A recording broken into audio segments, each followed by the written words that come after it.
quand je vis au Togo, je dois avoir la satisfaction de certains besoins. L'eau, l'électricité, la santé, l'éducation, besoins sociaux, pour que on ne dise pas que depuis 63 ans, Salut à tous, j'espère que vous allez super bien. Et Pasteur Edo, qui nous parle de tout ce qu'il a accompli de sa fonction à la mairie et les bilans, bon, c'est-à-dire le bilan des élections passées. Vous savez bien qu'il y a eu échec. Donc, reçu dans l'émission Audi Atu, je vous présente la vidéo entière et merci de savourer. Si vous êtes nouveau ou nouvelle sur la chaîne, merci de vous abonner. Ne passez pas sans liker la vidéo. Abonnez-vous. C'est très important pour aider la chaîne à grandir. Merci, on est ensemble. La situation, nous demandons au gouvernement, nous exhortons le gouvernement à normaliser, à faire tout pour normaliser la situation. Parce que ça pénalise. Les citoyens sont fatigués. Les gens se retrouvent le matin. Quand, par exemple, déjà ce matin, heureusement que ce n'est pas coupé ici, ailleurs c'est déjà coupé jusqu'à 16h. Alors, quelle activité on peut faire? Voilà. Tout est au rabais. À la remise. À la remise après 16h. Quelle activité encore? Quelle activité on fait? Comment les Togolais vont se nourrir? Comment les Togolais vont se vêtir? Comment les Togolais vont se déplacer? Donc il y a tout ça. La situation est désastreuse. Mais on nous avait dit que compte global allait résorber la situation à l'époque. Et depuis là, on ne nous dit pas les causes. Les causes réelles. Parce qu'aujourd'hui, on ne peut plus cacher l'information. Mais au moment où vous dites qu'il y a des problèmes, des travaux d'entretien, on dit de l'autre côté que le Nigeria, ça dit, ça ailleurs, on dit que la CE était endettée parce que les gens refusent de payer. Donc il y a tout ça. On ne situe pas les citoyens sur réellement les vraies raisons de la situation. Au moins une conférence de presse, une simple conférence de presse. Donc les citoyens vont dans tous les sens. On se recule. On passe par ici, on passe par là, et voilà la situation. Donc, maintenant, comment est-ce que les citoyens peuvent payer les taxes municipales et les taxes fiscales? D'abord, mais comment ils peuvent joindre les deux bouts? Comment payer les loyers pour les magasins, les loyers pour les maisons? Bon, nous, on demande au gouvernement, comme on avait fait au temps de Covid-19, de suspendre le paiement des taxes fiscales et municipales au moins un mois. Un mois pour soulager les populations. C'est ce que nous propose maintenant au gouvernement. Et ça, moi, je suis maire. Mais ce n'est pas parce que je suis maire, les taxes municipales que on va... vous allez ignorer royalement les préoccupations. On va saigner les Togolais. Ça ne peut pas faire du bien. Ça ne peut pas être bien perçu par les collègues. Mais c'est de ça, parce que c'est les gens qui nous ont élus, c'est les populations. Quand les populations sont saignées, et que nous sommes dans notre d'Ivoire, est-ce que c'est de ça qu'il s'agit? Non, ce n'est pas possible. Donc c'est la preuve que nous restons toujours proches de ces populations et nous continuerons pas à défendre. Donc face à ces coupures intempestives, vous demandez que le gouvernement suspende au moins pour un mois le paiement des taxes municipales pour soulager le temps que rapidement la situation se normalise, puisqu'on ne sait pas quand tel va se normaliser. Entre-temps, c'est le carburant aussi qui s'est invité pour perturber également le vécu quotidien. 3-4 jours, heureusement que la situation est rentrée à la normale. Donc je pense que si, avec tout ça, la 5e République en question, on y rentre avec tout ça, alors qu'on nous avait vanté que la 5e République allait nous apporter tous les bonheurs possibles. Tous les bonheurs possibles. Maintenant, est-ce qu'on y est? Est-ce qu'on n'y est pas encore? Personne ne sait. Non, je crois qu'il va falloir qu'on change la manière de faire les choses. Et face à toutes ces situations, ils sont nombreux, très nombreux les Togolais qui veulent quitter le pays pour aller se chercher ailleurs. Je ne sais pas si vous aussi vous en avez une idée. Le constat est fait à la mairie avec les attestations à prévenir. Le constat est fait à la mairie. Oui, avec les attestations, personne n'a prévenu. Tout ce qu'on signe là, personne n'a prévenu. Pour aller faire, naturellement, pour aller faire le passeport. Pour voyage, c'est le constat que j'ai déjà fait. On marque là pour la suite du débat avec notre invité Pasteur Edo Komi qui a été candidat aux dernières législatives. Il n'a pas pu gagner le siège dans le Golfe ni dans les autres circonscriptions où des listes voix des sans voix ont été présentées. Mais il s'en est sorti avec un élu dans la circonscription électorale du Golfe. Et là, nous sommes dans le Grand Lomé. Mais Pasteur Edo Komi, face à la situation actuelle, le taux de chômage aidant, si je peux le dire ainsi, beaucoup de jeunes nourrissent l'ambition de quitter. ça donnait de l'aventure, d'aller se chercher ailleurs. Et vous l'avez dit que même à la mairie, le constat, vous l'avez fait. Bien sûr. Aujourd'hui, l'espoir de la jeunesse togolaise, c'est d'aller se chercher ailleurs. D'aucuns prennent les bateaux de fortune, d'embarcation, pour aller se noyer dans les mers pour rallier l'Occident. D'autres encore, peut-être par le phénomène de l'autovisa ou bien aller l'immigration via Canada et autres. C'est ça l'espoir c'est tout l'espoir qui reste aujourd'hui pour la jeunesse togolaise. Et je ne pense pas que... Est-ce que les autorités togolaises en sont conscientes? Si oui, qu'est-ce qu'on fait? Parce qu'aujourd'hui, la jeunesse est la relève de demain. On l'a toujours dit. Est-ce que la jeunesse est déboussolée, elle n'a plus espoir de pouvoir réussir sa vie ici au pays? Comment peut-on avoir espoir dans un pays où, par exemple, les retraités continuent pas à travailler encore dans l'administration. Les gens sont arrivés à la retraite, mais qui continuent pas à occuper encore d'autres postes qu'on pouvait laisser à la jeunesse diplômée, qui doit se mettre à la tâche pour être réellement la relève de demain. Ce n'est pas le cas. Hein? Les retraités boulotent et les diplômés sont au chômage. Alors, quand vous avez... Qui sont jeunes, vigoureux, débordants d'énergie. Quand c'est ça, alors vous voulez que ces jeunesses-là placent son espoir en quoi? En cette république-là? Mais c'est de ça il s'agit. C'est de ça il s'agit. Et donc aujourd'hui, pour la jeunesse, malgré des fois qu'on sait que immigrer, passer par des voies non autorisées, c'est risquant, on dit mais coûte que coûte, on veut coûte que coûte aller. On veut coûte que coûte. On veut braver tout pour aller, tous les risques, pour se retrouver à l'Occident, aux États-Unis, même si c'est dans une situation irrégulière, ils acceptent cela. Irrégulière. Et donc, ça doit nous interpeller. Oui, je suis une autorité municipale, moi peut-être qu'à un niveau plus bas, mais ça doit nous interpeller. Ça doit nous interpeller. Dans un pays, normalement, on doit savoir le taux, le pourcentage de ces jeunesses-là qui a envie de quitter. Bon, il y a des programmes, il y a des ministères, il y a des trucs de la jeunesse, mais est-ce que réellement on fait le vrai diagnostic de la situation? Que la jeunesse est déboussolée et que la jeunesse veut aller se faire vivre ailleurs. Alors demain, qu'est-ce qui va rester?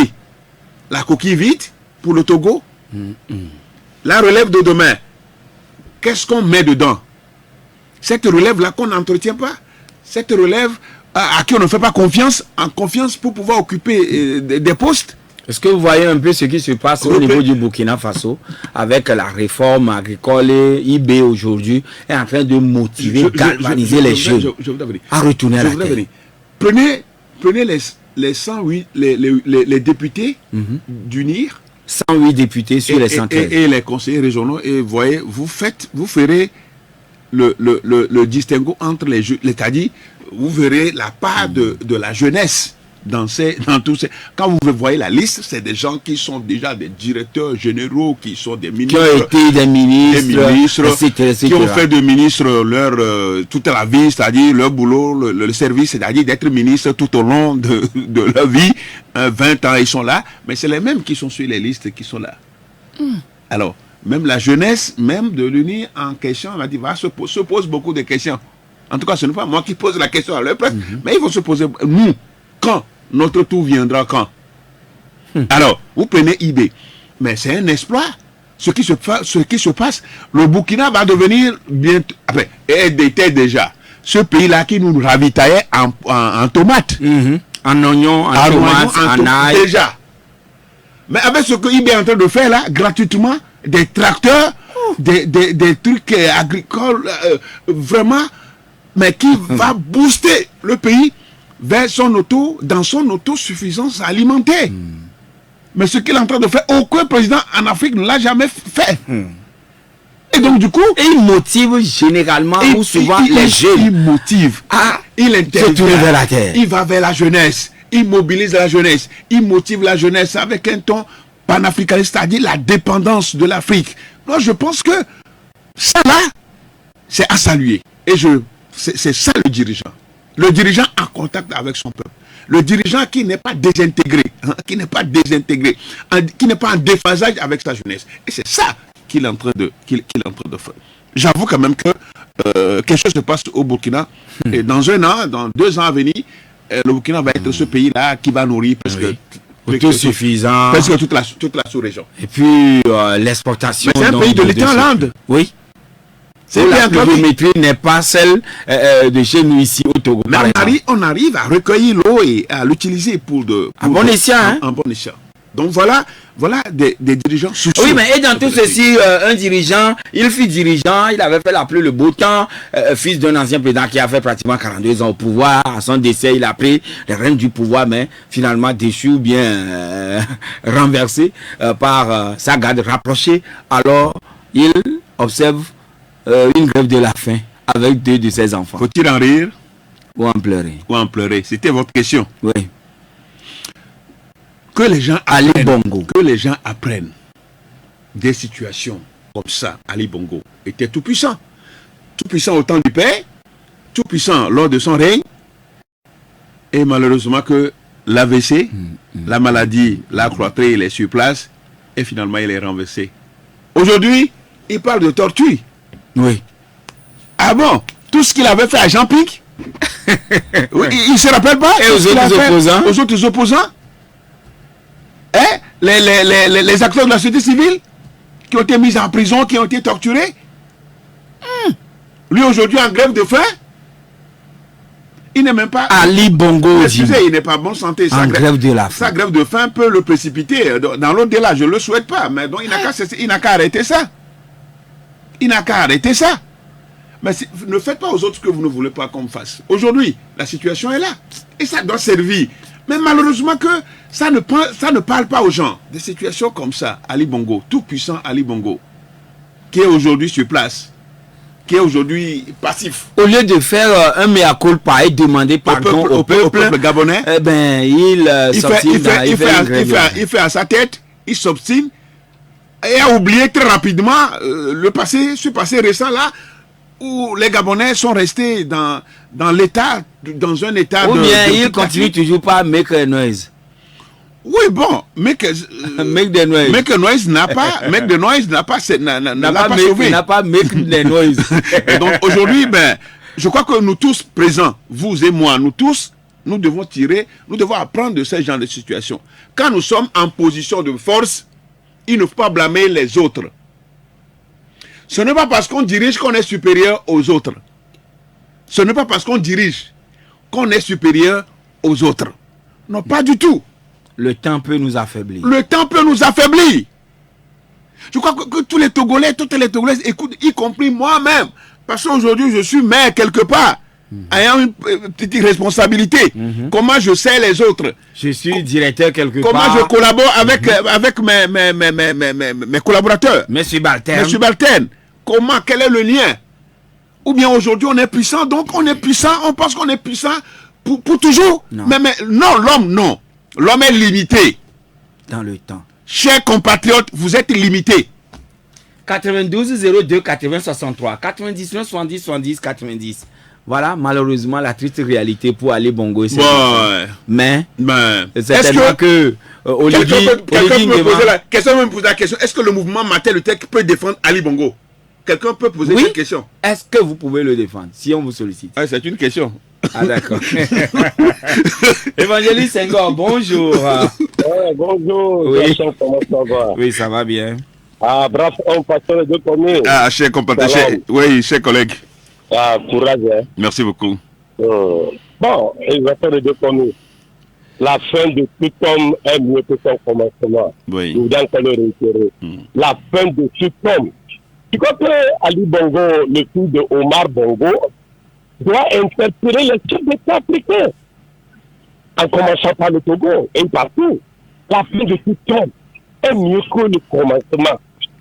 Deuxièmement, monsieur Pasteur de Comé, vous savez, en démocratie, monsieur est de droite, madame est de gauche, mais ils sont sous le même poids. Parce que vous venez, comme vous êtes un peu énervé concernant votre famille à Bougan, vous voyez, non? Donc, ne vous énervez pas, parce que l'homme, c'est comme ça.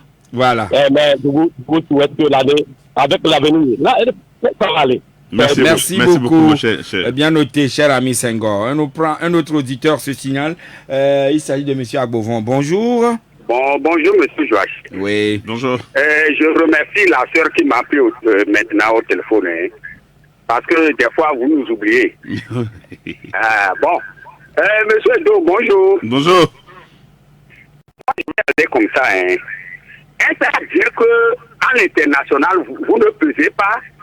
Parce que les mêmes vociférations sont faites ailleurs. Et les puissances internationales viennent au secours. Je parle par rapport à la Côte d'Ivoire. Mais nous, ici au Togo, on crie, mais ces puissances internationales, je ne sais pas ce qu'ils mangent ici, et ils nous torturent. Ils nous tordent le cou.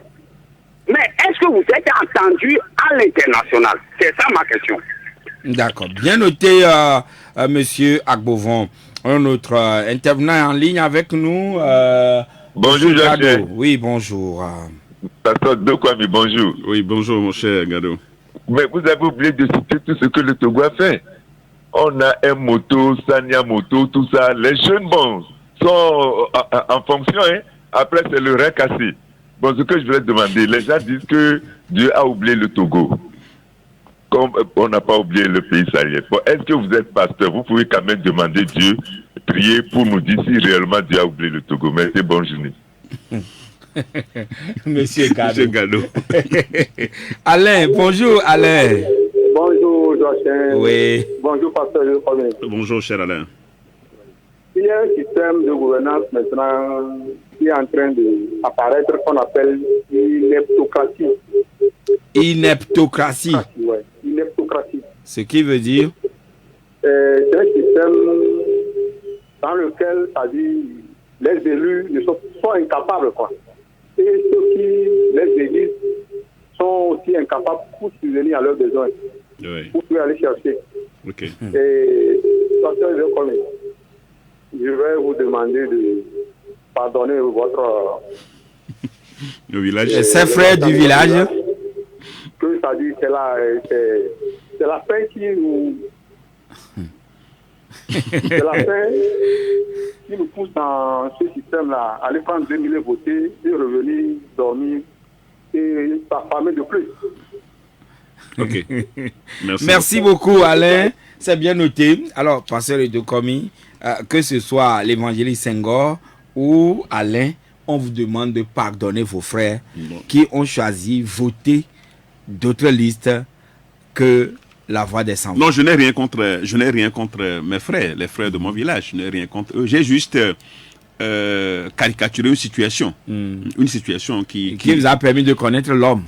Oui, qui m'a permis de connaître l'homme. S'il n'y avait pas ces élections, je l'ai déjà dit, les gens viendraient s'asseoir à côté de moi, mais dans leur fort intérieur, ils ont autre chose contre moi. Donc, moi, ça m'a permis... Pour Alain, c'est la fin peut-être qui les a poussés à aller prendre... Je n'en sais pas trop, mais je dis quand même que ça m'a permis de connaître l'homme.